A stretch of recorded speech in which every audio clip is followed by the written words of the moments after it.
15 kilo ഒരു മാസം കൊണ്ട് എങ്ങനെ കുറയ്ക്കാൻ ഡോക്ടറെ എന്നൊക്കെ ചോദിച്ച്. ഇത് നമ്മൾ 1-2 ദിവസം കൊണ്ട് വിചാരിച്ചാൽ നടക്കുന്ന ഒരു പ്രോസസ്സല്ല. അതിന് പുറമെ നമ്മുടെ ശരീരത്തിനെ വളരെ ദോഷകരമായിട്ട് ഈ അമിതവണ്ണം ബാധിക്കുന്നുണ്ട്. അതെന്തൊക്കെയാണെന്ന് നോക്കാം. നമ്മുടെ ശരീര വെയിറ്റ് കൂടുമ്പോൾ നമ്മുടെ സന്ധികൾക്ക് നമ്മുടെ ശരീരഭാരം താങ്ങാൻ പറ്റാതെ സന്ധിവാദവും അല്ലെങ്കിൽ സന്ധിവേദനയൊക്കെ കാണുന്നു. കാപ്പിയിലും ഗ്രീൻ ടീയിലും ഒക്കെ കഫീൻ എന്ന് പറയുന്ന ഒരു കണ്ടന്റ് ഉണ്ട്. കഫീൻ എന്ന് പറയുന്ന കണ്ടന്റ് നമ്മുടെ മെറ്റബോളിക് ആക്ടിവിറ്റി വർദ്ധിപ്പിച്ച് നമുക്ക് എനർജി ലോസ് ഉണ്ടാക്കാനായിട്ട് സഹായിക്കും. ഇനി നമുക്ക് ബോഡി വെയിറ്റ് കുറയ്ക്കണമെങ്കിൽ അത് നമ്മൾ തന്നെ വിചാരിച്ചാലേ നടക്കുകയുള്ളൂ. നമ്മൾ കഴിക്കുന്ന ഭക്ഷണത്തിൻ്റെ അളവ് കുറയ്ക്കുക, അതിനോടൊപ്പം തന്നെ കൃത്യമായി വ്യായാമം ചെയ്യുന്ന വഴി, സ്ട്രെസ്സൊക്കെ കുറയ്ക്കുന്ന വഴി, രാവിലെ ഒന്ന് നടക്കാൻ പോകുന്ന വഴി നമുക്കൊരു മൈൻഡ് കുറച്ചുകൂടെ ഫ്രീ ആയിട്ടിരിക്കാൻ പറ്റും.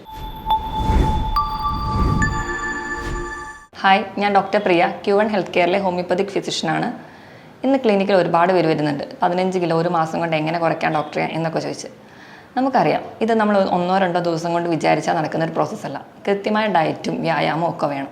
നമുക്ക് ഇന്ന് ഈ വിഷയത്തെക്കുറിച്ച് സംസാരിക്കാം. എന്താണ് ഒബിയസിറ്റി അഥവാ അമിതവണ്ണം? എന്താണ് അമിതവണ്ണം? ശരീരത്തിലെ കൊഴുപ്പ് നമ്മുടെ ആരോഗ്യത്തെ ബാധിക്കും വിധം വർദ്ധിക്കുന്ന കണ്ടീഷനാണ് അമിതവണ്ണം. പണ്ടൊക്കെ മധ്യവയസ്കരിലാണ് കൂടുതലായി കണ്ടിരുന്നത്. പക്ഷേ ഇന്ന് കുട്ടികളിലും ചെറുപ്പക്കാരിലും ഒക്കെ ഈ കണ്ടീഷൻ ഒരുപാട് കാണുന്നു. എങ്ങനെയാണ് നമുക്ക് അമിതവണ്ണം ഉണ്ടെന്ന് കണ്ടുപിടിക്കാം? അതിനുവേണ്ടി നമ്മൾ യൂസ് ചെയ്യുന്ന ടേമാണ് ബേസൽ ബോഡി മാസ് ഇൻഡെക്സ്, അഥവാ നമുക്കതെങ്ങനെ കണ്ടുപിടിക്കാം എന്ന് നോക്കാം. നമ്മുടെ weight in kilogram divided by height in metre square. അതായത് അതിങ്ങനെ ചെയ്യുമ്പോൾ 18-നും 25-നും ഇടയിലാണ് വാല്യൂ കിട്ടുന്നതെങ്കിൽ അതിനെ നോർമൽ എന്ന് പറയും. 25-നും 30-നും ഇടയിലാണെങ്കിൽ അതിന് അമിതവണ്ണം എന്നും 30-ന് മുകളിൽ പോകുമ്പോൾ പൊണ്ണത്തടി എന്നും പറയുന്നു. ലളിതമായി പറഞ്ഞു കഴിഞ്ഞാൽ നമ്മുടെ ഹൈറ്റ് എടുക്കുകയാണ് സെൻറ്റിമീറ്ററിൽ, അതിൽ നിന്ന് 100 കുറയ്ക്കുന്നതായിരിക്കണം നമ്മുടെ ബോഡി വെയിറ്റ്. ഉദാഹരണം, ഒരു 163 സെൻറ്റിമീറ്റർ ഹൈറ്റ് ഉള്ള ഒരാൾക്ക് 63 കിലോ ആയിരിക്കണം അവരുടെ ഒരു ആവറേജ് വെയിറ്റ്. WHO ഈ ഒബിയസിറ്റി തന്നെ 3 രീതിയിൽ പറയുന്നുണ്ട്. 30 മുതൽ 35 വരെയാണെങ്കിൽ ക്ലാസ് 1 എന്നും, 35 മുതൽ 40 വരെ ആകുമ്പോൾ ക്ലാസ് 2 എന്നും, 40-ന് മുകളിൽ പോയാൽ ക്ലാസ് 3 എന്നുമായിട്ട് ഡിവൈഡ് ചെയ്ത് വെച്ചിട്ടുണ്ട്. അമിതവണ്ണം എന്തുകൊണ്ടൊക്കെ ഉണ്ടാകാമെന്ന് നോക്കാം. അമിതവണ്ണം ഉണ്ടാകുന്ന കാരണങ്ങളെ നമ്മൾ 2ആയിട്ട് തരംതിരിച്ചിട്ടുണ്ട്: എൻഡോജീനിയസ് കണ്ടീഷൻ എന്നും എക്സോജീനിയസ് കണ്ടീഷനും. എക്സോജീനിയസ് കണ്ടീഷൻ എന്ന് പറഞ്ഞാൽ പുറത്തുനിന്നുള്ള കാരണങ്ങൾ, നമ്മുടെ ഫുഡിൻ്റെ അളവ് കൂടുന്നു, വ്യായാമം കുറയുന്നു തുടങ്ങിയ കാരണങ്ങൾ. എൻഡോജീനിയസ് എന്ന് പറഞ്ഞാൽ ശരീരത്തിൻ്റെ തന്നെ കാരണങ്ങൾ, ചില ഹോർമോണൽ ഇംബാലൻസ്, ഉദാഹരണം തൈറോയിഡിൻ്റെയൊക്കെ ഇംബാലൻസ് മൂലം നമുക്ക് വണ്ണം വെക്കുന്നത് കാണാം. ഇതിന് പുറമെ തന്നെ ചിലർക്ക് പാരമ്പര്യം കൊണ്ടുവരാം, ചില മരുന്നുകൾ സ്റ്റിറോയിഡ്സ് കഴിക്കുന്നതുകൊണ്ട് വരാം, ചില അസുഖങ്ങൾ കൊണ്ട് നമുക്ക് വണ്ണം വെക്കാം. അതുപോലെ തന്നെ സ്ട്രെസ്സ് കാരണവും ചിലർക്ക് വണ്ണം വെക്കുന്നതായി കാണാം. ഇനി അമിതവണ്ണം കൊണ്ട് എന്തൊക്കെ കോംപ്ലിക്കേഷൻ ഉണ്ടാവും എന്ന് നോക്കാം. നമ്മൾ ആദ്യം കരുതുന്നത് നമ്മുടെ സൗന്ദര്യത്തെ ബാധിക്കുന്നു, അല്ലെങ്കിൽ നമ്മുടെ ബോഡി ഷേപ്പ് നഷ്ടപ്പെടുന്നു, എല്ലാ ഡ്രസ്സും ഇടാൻ പറ്റുന്നില്ല, അതൊക്കെയാണ് നമ്മൾ മെയിൻലി ടെൻഷൻ അടിക്കുന്ന കാര്യങ്ങൾ. അതിന് പുറമെ നമ്മുടെ ശരീരത്തിനെ വളരെ ദോഷകരമായിട്ട് ഈ അമിതവണ്ണം ബാധിക്കുന്നുണ്ട്. അതെന്തൊക്കെയാണെന്ന് നോക്കാം. First one, diabetes. അമിതവണ്ണമുള്ളവരിൽ 5 മുതൽ 6 ഇരട്ടി ചാൻസ് ആണ് സാധാരണ ഒരാൾക്ക് ഉണ്ടാവുന്നതിലും ഡയബറ്റിസ് ഉണ്ടാവാനുള്ള ചാൻസ്. രണ്ടാമത്, ഹൈപ്പർ ടെൻഷൻ, BP കൂടുന്നതായി കാണാം. മൂന്നാമതായിട്ട് കൊളസ്ട്രോൾ വരുന്നതായി കാണാം.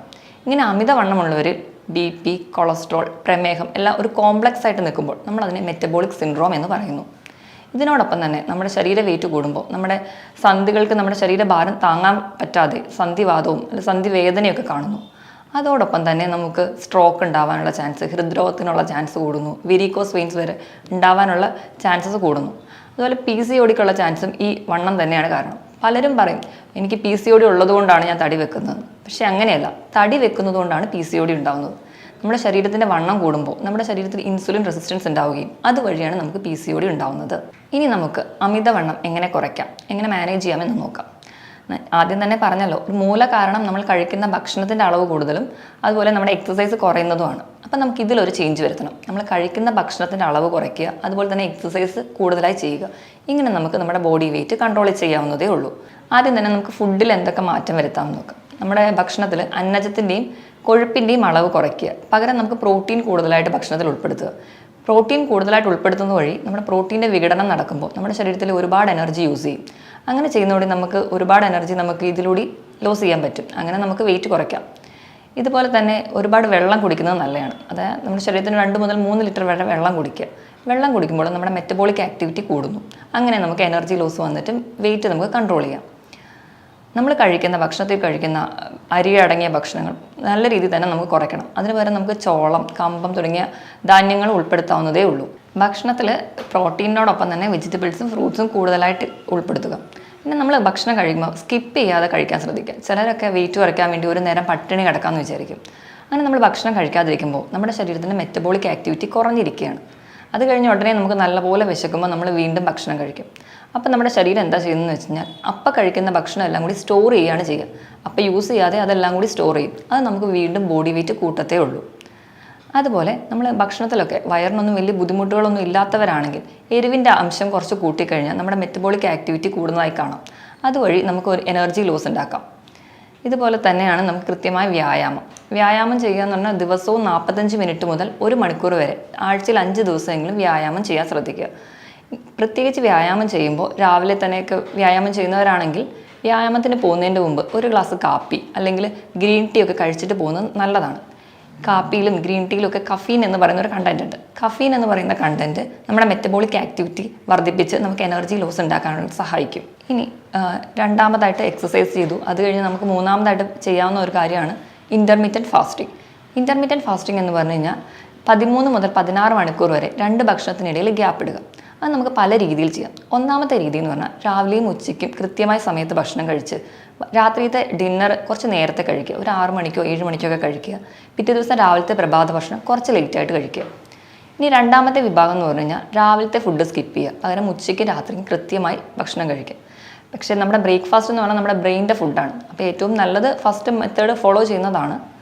ഇനി മൂന്നാമതായിട്ട് ആഴ്ചയിൽ 5 ദിവസം നോർമലായിട്ട് ഫുഡ് കഴിക്കുക. 2 ദിവസം ഉപവസിക്കുക. ഉപവാസം എന്ന് പറയുമ്പോൾ പൂർണ്ണമായിട്ട് ഭക്ഷണം ഒഴിവാക്കുകയല്ല, ഭക്ഷണത്തിൻ്റെ ക്വാണ്ടിറ്റിയും അതുപോലെ കലോറിയൊക്കെ കുറച്ചിട്ട് ഭക്ഷണം കഴിക്കാൻ ശ്രദ്ധിക്കുക. ഇനി അടുത്ത ഒരു ഫീച്ചർ എന്ന് പറഞ്ഞു കഴിഞ്ഞാൽ ഓൾട്ടർനേറ്റ് ഡേയ്സിൽ ഉപവസിക്കുക. അത് ഞാൻ പറഞ്ഞ പോലെ ഭക്ഷണത്തിൻ്റെ അളവ് പൂർണ്ണമായിട്ട് ഒഴിവാക്കാനല്ല, കുറയ്ക്കുക. ക്വാണ്ടിറ്റിയും കലോറിയും കുറച്ചിട്ട് ഓൾട്ടർനേറ്റ് ഡേയ്സിൽ ഉപവാസം ചെയ്യുക. അങ്ങനെയും നമുക്ക് ഇൻ്റർമീഡിയറ്റ് ഫാസ്റ്റിംഗ് ചെയ്യാം. ചിലരിടത്തൊക്കെ ഡയറ്റ് ഫോളോ ചെയ്യാനൊക്കെ ക്ലിനിക്കിൽ വരുമ്പോൾ പറയുമ്പോൾ പലരും പറയും എൻ്റെ വയറ് തുറന്നു പോയി, അല്ലെങ്കിൽ എനിക്ക് വിശപ്പ് സഹിക്കാൻ പറ്റുന്നില്ല, അല്ലെങ്കിൽ ഫുഡിനോടുള്ള ക്രേവിങ് കൺട്രോൾ ചെയ്യാൻ പറ്റുന്നില്ല എന്നൊക്കെ. നമുക്ക് ഇവർക്ക് പറയാമെന്നുള്ളൊരു ഈസി ടിപ്സ് എന്താണെന്ന് വെച്ചാൽ, നമ്മുടെ വിശപ്പിനെ കൺട്രോൾ ചെയ്യാൻ നമ്മുടെ ശരീരത്തിൽ 2 ഹോർമോണുണ്ട്. ഗ്രലിൻ എന്ന് പറയുന്ന ഹോർമോണും ലെപ്റ്റിൻ എന്ന് പറയുന്ന ഹോർമോണും. നമുക്ക് വിശക്കുന്നു എന്ന് തലച്ചോറിനെ അറിയിക്കുന്ന ഹോർമോണാണ് ഗ്രലിൻ. നമ്മുടെ വയറ് നിറഞ്ഞു അല്ലെങ്കിൽ നമ്മൾ ഭക്ഷണം കഴിക്കുമ്പോൾ മതി എന്ന് പറയുന്ന ഹോർമോണാണ് ലെപ്റ്റിൻ. അപ്പം നമ്മൾ ഗ്രലിൻ്റെ അളവ് കുറയ്ക്കുകയും ലെപ്റ്റിൻ്റെ അളവ് കൂട്ടുകയും ചെയ്യുന്നത് വഴി നമുക്ക് വെയിറ്റ് കൺട്രോൾ ചെയ്യാം. നമ്മുടെ വിശപ്പ് കുറച്ച് നമുക്ക് വെയിറ്റ് കൺട്രോൾ ചെയ്യാവുന്നതേ ഉള്ളൂ. എങ്ങനെയൊക്കെ ചെയ്യാമെന്ന് നോക്കാം. നമ്മൾ കൃത്യസമയത്ത് തന്നെ ഭക്ഷണം കഴിക്കാൻ ശ്രദ്ധിക്കണം. അങ്ങനെ ചെയ്യുമ്പോൾ നമ്മുടെ ഒരു ഹോർമോൺ പ്രോപ്പർ ബാലൻസിൽ അങ്ങ് പോകും. അതുപോലെ ഒരുപാട് വിശന്നിട്ട് ഭക്ഷണം കഴിക്കരുത്. ഒരുപാട് വിശന്നിരിക്കുമ്പോൾ ഗ്രലിൻ എന്ന് പറയുന്ന ഹോർമോൺ കൂടുതലായിട്ട് ഇരിക്കും. അപ്പോൾ നമ്മൾ ഒരുപാട് ഭക്ഷണം കഴിക്കും, അത് വീണ്ടും ബോഡി വെയിറ്റ് കൂട്ടത്തേ ഉള്ളൂ. അതുപോലെ ഒരുപാട് വിശന്നിരിക്കുമ്പോൾ ഒരുപാട് സ്വീറ്റ്സ് കഴിക്കാതിരിക്കുക. സ്വീറ്റ്സ് കലോറി കൂടുതലുള്ള ഫുഡാണ്. അതുപോലെ കൃത്യസമയത്ത് ഉറങ്ങുമ്പോൾ ഈ ഹോർമോണൊക്കെ പ്രോപ്പറായിട്ട് ബാലൻസ് ആയിട്ട് പോകും. അപ്പോൾ നമുക്ക് നമ്മുടെ വിശപ്പൊക്കെ കൺട്രോൾ ചെയ്യാം. ചിലർക്കൊക്കെ ടെൻഷൻ കാരണം ചിലർ ഭക്ഷണം ഒരുപാട് കഴിക്കുന്ന കാണും. ഇതെന്താണെന്ന് വെച്ചിട്ടുണ്ടെങ്കിൽ ടെൻഷൻ ഉള്ളപ്പോൾ നമ്മുടെ ലെപ്റ്റിൻ എന്ന് പറയുന്ന നമുക്ക് വയറ് നിറഞ്ഞു എന്ന് പറയുന്ന ഹോർമോൺ ഫംഗ്ഷൻ ചെയ്യത്തില്ല. അപ്പോൾ അവർക്ക് വയറ് നിറഞ്ഞൊരു സെൻസേഷൻ തോന്നില്ല, ഭക്ഷണം കഴിച്ചുകൊണ്ടേയിരിക്കും. അങ്ങനെ പൊണ്ണത്തടി വെക്കുന്നവരും ഉണ്ട്. ഇതുപോലെ ചില ഭക്ഷണങ്ങൾ കഴിക്കുകയാണെങ്കിൽ നമുക്ക് ഈ ലെപ്റ്റിൻ്റെ അളവ് കൂട്ടാൻ പറ്റും. ഉദാഹരണത്തിന് ഭക്ഷണം കഴിക്കുന്നതിന് മുൻപ് നമ്മൾ സാധാരണ ഒരു ലഞ്ചൊക്കെ കഴിക്കുന്നതിന് മുൻപ് പ്രോട്ടീനും ഫാറ്റും അടങ്ങിയ ഭക്ഷണം കഴിക്കുക. ഉദാഹരണത്തിന് നമുക്ക് മുട്ട കഴിക്കാം, അതിൽ പ്രോട്ടീനും ഉണ്ട് ഫാറ്റും ഉണ്ട്. ഭക്ഷണത്തിന് ഒരു 15 മിനിറ്റ് മുമ്പ് ഒരു മുട്ടയൊക്കെ കഴിക്കുകയാണെങ്കിൽ ഈ ലെപ്റ്റിൻ്റെ അളവ് കുറച്ച് കൂടുതലായിട്ട് ഉൽപ്പാദിപ്പിക്കുന്ന കാണാം. അതുപോലെ കഴിക്കുമ്പോൾ ഭക്ഷണം നല്ലോണം ചവച്ചരച്ച് കഴിക്കുകയാണെങ്കിൽ നമുക്ക് വയറ് കുറച്ചുകൂടെ പെട്ടെന്ന് നിറഞ്ഞ പോലെ തോന്നും.